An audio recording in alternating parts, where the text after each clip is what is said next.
పైసలు తీసుకుని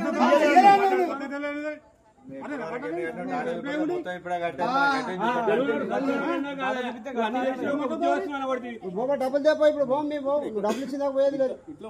అంతే కూర్చోండి అక్కడ కూర్చోండి అందరూ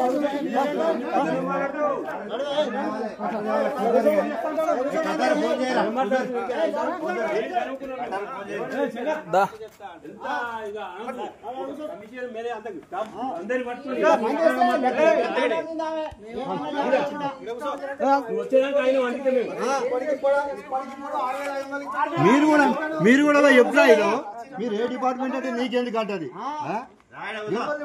కష్టం వచ్చినట్టు ఆమె మాట్లాడుకుంటా ఇంత కూడా లెక్క చేస్తలేదు ఎవరిని